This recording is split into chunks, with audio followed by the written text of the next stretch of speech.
Assalamu alaikum wa rahmatullahi wa barakatuh. My name is Naveed Husain. I am joined by my brother Obaid Husain. And today we have a special topic. Ramadan is coming up. And so we wanted to talk a little bit about Ramadan, impact on family, kind of, how it impacts our personal life, maybe some tips, and just general commentary on Ramadan in the Muslim community and maybe particularly in Chicago. And so the first thing that comes to mind is, when we think of Ramadan, it's really the month of Quran, right? It's the month of fasting. It's a month of you're supposed to kind of buckle down and just concentrate on yourselves and use this as a training period for the rest of the year. But what ends up happening in Ramadan, and kind of what I want to discuss, is the socialization and the social aspect of Ramadan, right? Be that iftar parties, be it get-togethers and things like that. And how are we supposed to balance that, right? So, I guess first and foremost is how do we balance kind of our personal life, our personal ibadah, and our family? So, this is a good topic because this is something that I fall into as well. When Ramadan is beginning, I sometimes think about the benefits that aren't necessarily beneficial. Like, for example, I look forward to the iftar parties and the post Tarawih chilling and the Suhoor parties. The suhoors that everyone has to go to IHOP at least once. So that's necessarily the best things, not the best outlook towards Ramadan, right? So the best way that that has worked for me and that I try to improve on is basically focusing in on family, which is the main purpose of this, right? So what I like about Ramadan is that the purpose of Ramadan is to benefit society in all three levels: the self, the family, and the community. Ramadan plays a part in improving all three of those levels. But for me, I think that what we always miss out on, we have the community on lock when we try to make the most out of Ramadan by having iftar parties and attending these events and gatherings. But oftentimes we miss on the family aspect and the self aspect. So the best way we could do is, sounds kind of depressing maybe to some people, but to limit your iftar parties. Because a lot of times in iftar parties, when you host and when you attend, sometimes you could miss out on praying those sunnahs and doing some dhikr, and sometimes you miss tarawih. Yeah. Because let's say if you're hosting iftar for a family or for your friends, there might be those one or two people who may not care to go to tarawih, and then you're stuck staying. And you're stuck staying back because you have to host them. Exactly. And now you missed out on 20 rak'ahs out of 1 out of the 30 days. Those precious days you're missing out just because of two people at your house. So that's me. I try my best to keep my iftar parties limited, and be selfish if you want to have one really badly, host it so you get some more barakah. Yeah. So that's my focus, is just focus more on yourself and family more than community. Yeah, and I was actually going to say it's interesting that you talked about the three different levels, because when I think of Ramadan, I'm thinking, okay, this is a personal month. Yeah. Yes, secondarily, family. Obviously, Allah talks about when He prescribes fasting on you, He mentions the previous nations who also fasted, so that it brings kind of that community vibe. I guess I didn't think about it that way. I just thought about it, okay, this is time for me, time for us to rejuvenate. And so I didn't really think about the family and community part. But you're right. Obviously, that is part of it. But I think, like you said, bringing that balance back to the individual, back to the family side, rather than going to all these different, iftar parties and suhoor parties and all that. Yeah, I mean that's my perspective. So my question to you is, what is your day-to-day in Ramadan? So my day-to-day Ramadan, I mean, because alhamdulillah, I have my own practice, I have a little bit of wiggle room. Yeah. So typically, I mean, we try to get up for suhoor. Wife usually gets up a little bit before me, and so she's the trooper and will prepare suhoor for us. Suhoor, pray fajr, try to go to sleep. So fajr, if we can get it at the masjid, if I don't have court, I'll try to go to the masjid. If I have court, then I usually try to take advantage of that sleep. Court might start around 9. And so right now, because of Zoom, I'll be able to kind of take that from home. For the last few years, I've been able to do that. Try not to do any crazy hearings or anything like that. Get to the office around, 12 o'clock. See if I can get to Dhuhr. And then just client calls and just working till 6-ish. And then coming home, reading Quran, iftar, chill, tarawih, right? There's really no other time for anything else. And even sleep you're not getting that much sleep either. Yeah. So I would say that's my schedule. Yeah. So when you say iftar, right, who are you having iftar with? So we make it a point. So we live, I'm not really close to my mom. So we made it a point since for the last 10 years that if we can, to eat iftar with close family. So if not at my mom's house, then at her mom's house, her brother's house. And, it's interesting because, like, that's what I'm thinking about right now. Like, does that count as the family? Are we talking about just me, my wife, and my kid? A little wider than that? Like, how much does it get? Because now every night we're going to somebody's house. But anyways, typically it's my mom's house. You guys are usually there, our family and my mom's family. Yeah. And that's schedule is pretty similar to mine. I unfortunately don't have that much wiggle room because I work corporate. But I work from home. So that is my wiggle room too. Yeah. So I guess in Ramadan, obviously the main focus is to try to catch majority of your namazes in the masjid. Yeah. And the Ramadan's the time where you have to truly alter your schedule to service like your purpose in Islam. A lot of us outside of Ramadan don't necessarily do that. We sometimes allow work to take precedence, or we allow some family or friends' obligations to take over, like going to the masjid or reading Quran. But Ramadan's a time where you have to flip that objective. Yeah, and just on that, like, I know there's some guys out there who are like, oh, you should be more productive in Ramadan. Like, you should be killing at work and no time off and all that. I don't take that view. No. I actually take the view that, look, you have 1 month to concentrate on your deen, on the Quran, on this month. Like, you can sacrifice your work a little bit, right? You could take an hour off, or maybe take Fridays off, or save your vacation time for Ramadan. I think that whole expectation of you got to be killing it in Ramadan I think it's taking away from the purpose. Yeah, so I agree. So that leads to my next question. What are some things that you stop doing or you do less of when Ramadan hits? Eating, obviously, no. Yeah. No, I mean, I think it's not even a question. It's just you have to survive, right? So, I mean, less working out. I would say less physical activity, less just hanging out with people, more Quran, going to the masjid every day. I mean, everything changes, right? Like, that's the whole point of Ramadan, is to change you. But I was thinking, like, why is this need for socialization in Ramadan, right? And I don't know if it's the spirit of Ramadan, and I think, it might be. But at the same time, is it like, okay, are we lacking that much in community outside of the 11 months that we make up for it in Ramadan, when maybe it should be the other way, where, like, we concentrate on the outside, out in the 11 months on the community and, all of that, and then be able to turn in because we have taken care of community and our social needs. But it's like, okay, we're using Ramadan to fulfill our social needs as well. Yeah, no, that's a great point, because Ramadan's a time where you finally get to see people because of Tarawih and everything like that. But why not make those efforts outside of Ramadan, right? Yeah. Because we should view Ramadan as a time to self-reflect. And another reason why maybe people feel the need to socialize so much is because they're scared of the discomfort of self-reflection. Because when you have to self-reflect, you have to be accountable and think about your sins and think about your bad habits. So I think people are scared to have that mentality or to think about their past sins. So they try to just shroud it with just meeting people and having people around them. Yeah, because you hear of people doing like social media fasts. It's actually interesting. It's like, okay, social media is being cut off, but the same amount of people that you interact with online, now you're adding those same amount of people interacting with in person. Yeah. And again, I'm not trying to... I love that feeling. I love iftar and I love being with people and all of that. But, like, again, I'm just reflecting on myself. I don't think this is advice necessarily, but it's just more my own reflection of being able to, if we're doing these social media fasts and these other things too, like, I think we really have to think about the whole cave analogy and really try to put ourselves in a cave in Ramadan if possible. Yeah. And unfortunately, that's something that I personally lack on, right? When I think of Ramadan, I look forward to eating less to lose weight. I look forward to the iftar parties. I look forward to the wrong things, honestly. What I should be looking forward to is all the benefits of Ramadan. Like, it's like Black Friday, but for 30 days. You have all these like good deeds that you typically do. You could do those even more and get even more reward for it. Yeah. So that becomes a fard and everything like that. And we should think about how the month of Ramadan is a month of forgiveness and month of the Quran, right? Yeah. So unfortunately, we have to alter our perspective of Ramadan and make sure we're prepared. And when people, I know for me personally, there's imams that talk and like give their speeches in the khutbah and they mention how important Shaban is. Yeah. So this year I really realized how important Shaban is.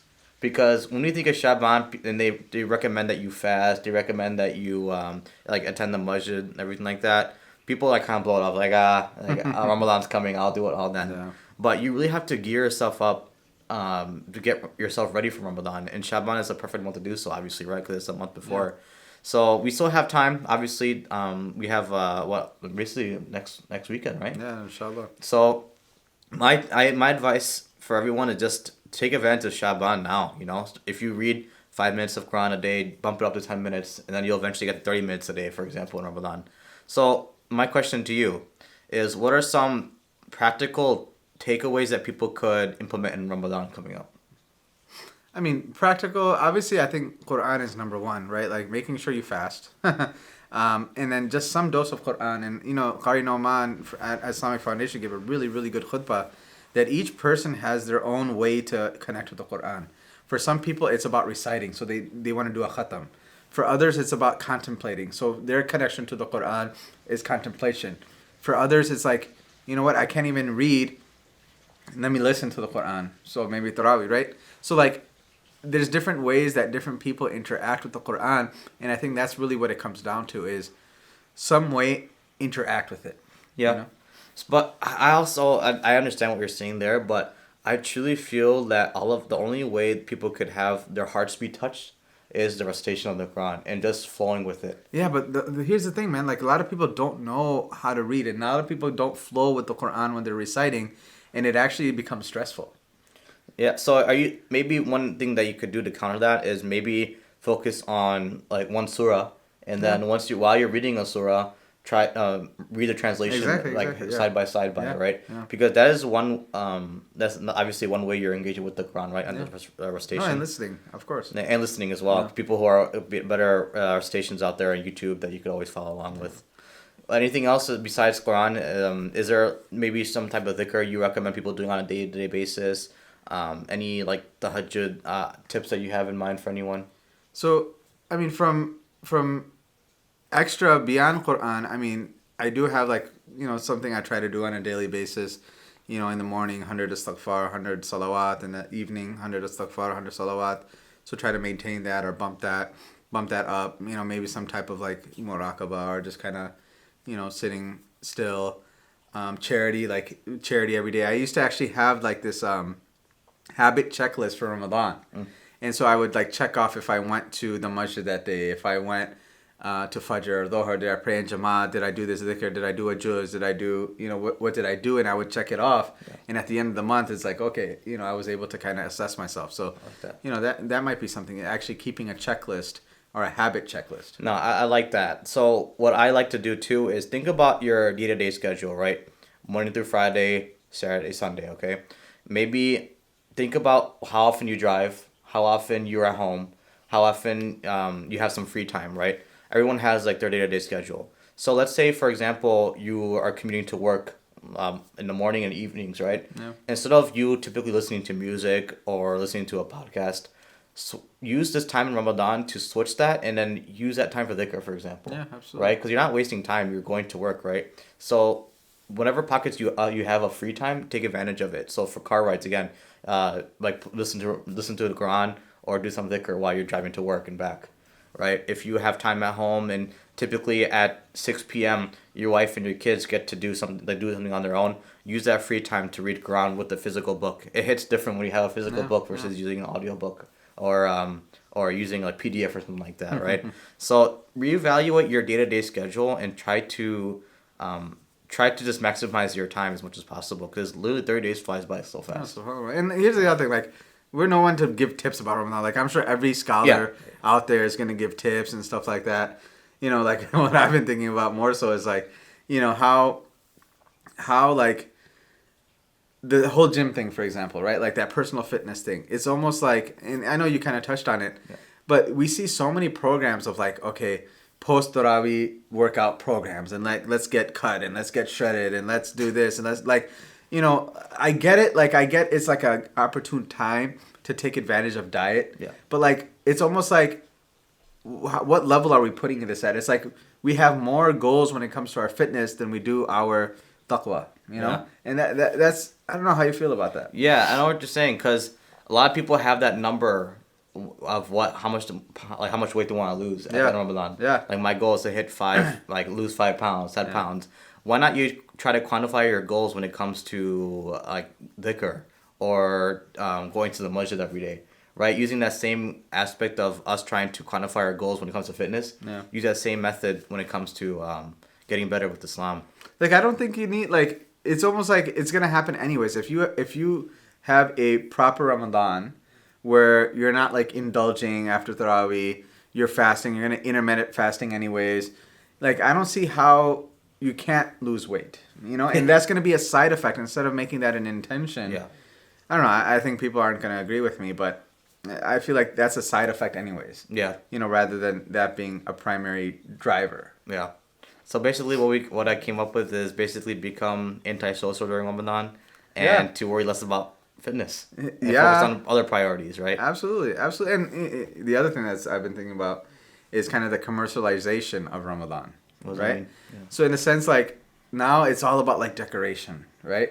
And you know, we got this big moon stand. People are putting in their houses and, you know, lights and all that. Like, I get it, right? And I like it too, right? And I'm not like saying don't do it. But what I'm thinking about is you have like this outside culture that is like pushing down on ours.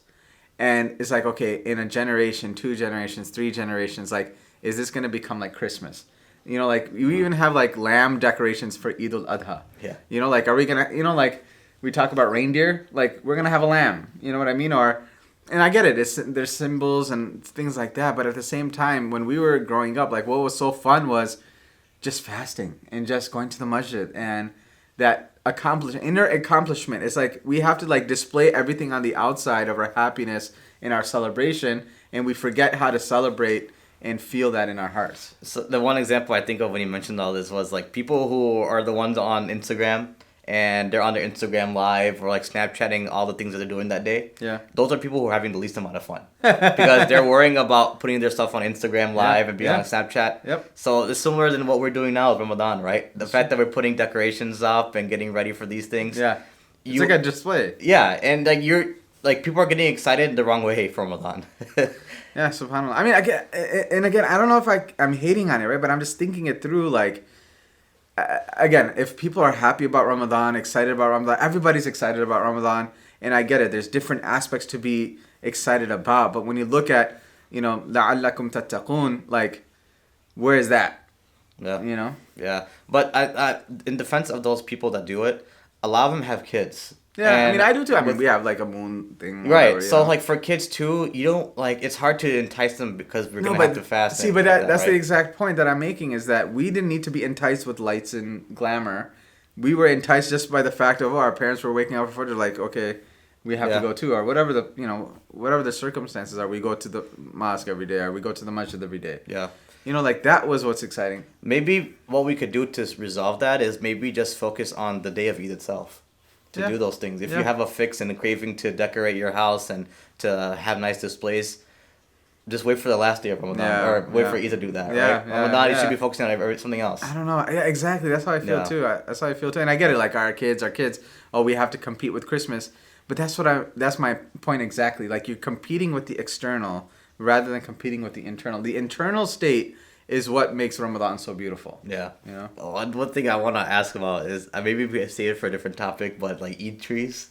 People doing Eid trees nowadays. Come on, dude. That leads me to that. Dude, I mean, I guess we can't really comment on Eid trees because we have Christmas trees now. You know, straight up Christmas trees. That's true. I mean, is that? Yeah, we're already 2 places removed if we're gonna get into that. But yeah, I mean, Eid trees and Eid moons and Eid everything. You know, like, I get it. Like, I get it. We have like this lack of self-esteem when it comes to our deen, but. Yeah, that's what I'm thinking. I was thinking about the next few generations. I honestly just believe the reason why for all this is because of social media too. Because, like, people just want to display their lives all the time and show, like, how much fun they're having in their lives. Yeah. And, well, wait, because no one really, it's not fun to display how much Quran you read. Or how much dhikr you're. That'd be messed up, yeah. Right? The more fun things to advertise is the decorations, the decor, and the people that are in your house and taking, like, big selfies in the group, you know? Yeah. So social media made that mentality for us. I mean, that's a big commercialization. I mean, we're just commercialized, materialized. Like, that's our life. And Ramadan, unfortunately, It's becoming that way, but I still hope. Obviously, the Quran is going to shine through, the Deen is going to shine through. So I'm not too worried, but it's just interesting to think about and talk about. Sure. No, I mean that's basically what it is. I guess that's the main purpose for the video, right? Just to call out, basically reflect on ourselves. What are some things that we're looking for in Ramadan, right? Yeah.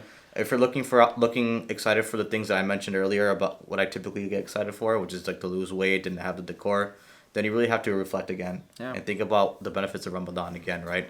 Listen to scholars who are way more educated and you could hear for yourselves the benefits of Ramadan, right? Yeah. One thing I was thinking about was like, so I mentioned this last year. I did a video on Ramadan divorce last year, and we were talking about, okay, obviously the guys should go to Fajr, they should go to Isha, they go to every Salah if they can. Now, if you have kids, Tarawih, right? Yeah. Tarawih. Do you come home and let your wife go?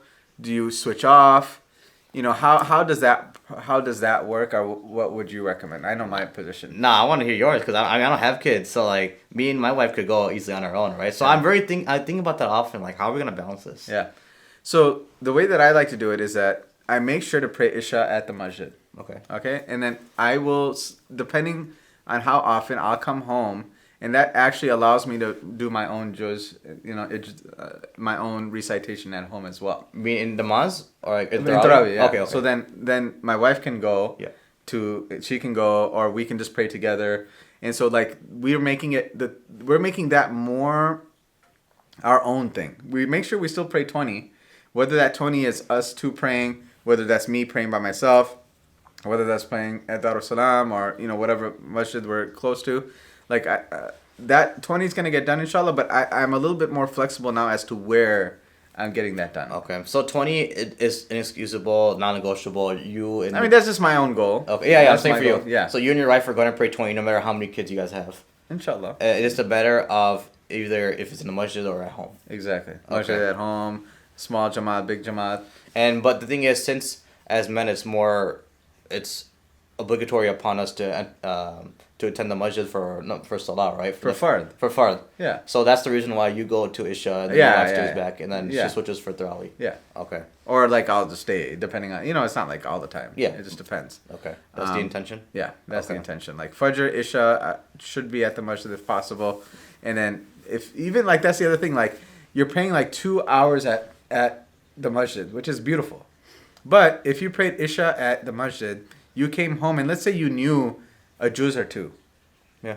You could recite that same juz over and over again and like solidify that in your own heart, by praying at home and leading at home. So if I did the 30th juz like for 20 rakahs like every other day, that's okay? I mean, if that's your connection to the Quran, obviously, Yeah. look, there's, and other scholars can comment on this, but like, yes, there's one goal of finishing the Quran, but not every masjid does that. This is like a Desi thing, I think. Oh. Like other places, they'll like pray 8 and like they might not finish the whole Quran, or they don't even have a hafiz in their community. You know what I mean? So the point is to pray as much as you can, and the cherry on top is finishing the Quran. Okay. Gotcha. I know, I understand that. This is something that I have to reflect on too, right? Like making sure that I have, like I want to like write down after this talk. I want to write down literally my schedule. Like think about the times where I have off. Think about the times where my wife is maybe doing her own thing for her own classes or her work schedule. Everyone has like a set meeting every day, basically, right? So whenever I don't have a meeting or whenever she has a meeting and she is busy, I could use that time to do something a little extra. Like focusing on Islam. Like obviously you should get your fitness straight and you should do that in general though. Yeah. But that shouldn't become more of a focus during Ramadan. I think that's the issue. Yeah. Right? It should be a focus always. Yeah. But it shouldn't be a dramatic increase during Ramadan. Exactly. That's Like what you're saying. instead of waiting for New Year's, you're waiting for Ramadan. I mean, I get it. Like I get the whole thing about habit stacking and habit building and all of that, but like it's just about intention, I think. Because it's hard to even build habits in Ramadan like that because the Ramadan schedule is only for 30 days. Yeah, yeah. Like you're not gonna fast every day. Yeah. So it's hard to even establish any habits anyway. I get it. Another reason that this topic came up to me as well was people were excited. I think last year when Target initiated some like Ramadan decor. Yeah. So I think that made things even worse because women love Target, right? And I guess the guys too. But women for some reason just love Target, and then when Target comes out with something Islamic focused, You gotta get it. people got so excited, right? That brings me to another topic too. Like there's so many things I think of, like how when people like mention anything about Islam, Muslims get so excited and get so happy about it. Again, it's all about that self-esteem and that, that little problem. You feel like you're smaller than. Yeah, exactly. We have like a green card. I remember Hassan Haj said we have like a green card mentality. Like we're just happy to be here. We're happy to be included. We're happy people respect us. Like no, we belong here. You should have some pride that you're Muslim. You don't need other people's validation. You know, I mean, bro. Yeah. Anything else about Ramadan or? No, that's basically it, man. From the family perspective, or being a good husband or being a good father in Ramadan. Yeah, this the one thing is I could speak obviously as a husband, right? Is Ramadan's the time to basically make your family even more united than it ever was, right? Ramadan gives you so many chances to do that, right? With suhoor, because with suhoor and iftar, you have barakah eating with people, right? And you have barakah if you serve people and eat with people, right? So they use this time. I could speak as a husband to make sure that your rights that your wife has over you, make sure you solidify those in Ramadan as well, right? Because if you solidify your rights, your wife's rights in Ramadan too, it makes it easier to do that after Ramadan's over. And wife needs to do that too. Yeah, wife needs. No, for sure. I like to make. No, I'm just saying. It's a side comment. But. Yeah. No, both have to do it, but I like to call out the man first. Of course. Yeah, because I feel more qualified to do that. But if you could solidify your wife's rights in Ramadan while you're hungry and thirsty, imagine what you could do when you're satiated, right? Yeah. So this is my advice. Not even advice. This is my own thought process. Alhamdulillah, bro. Jazakallah khair. May Allah subhanahu wa ta'ala allow us to reach the month of Ramadan, benefit from the month of Ramadan, build that connection with the Quran, allow us to go to the masjid, build that relationship with the masjid, inshallah, and give us many, many Ramadans to come, inshallah. Ameen. Until next time, Jazakumullahu khairan. Assalamu alaikum wa rahmatullahi wa barakatuh.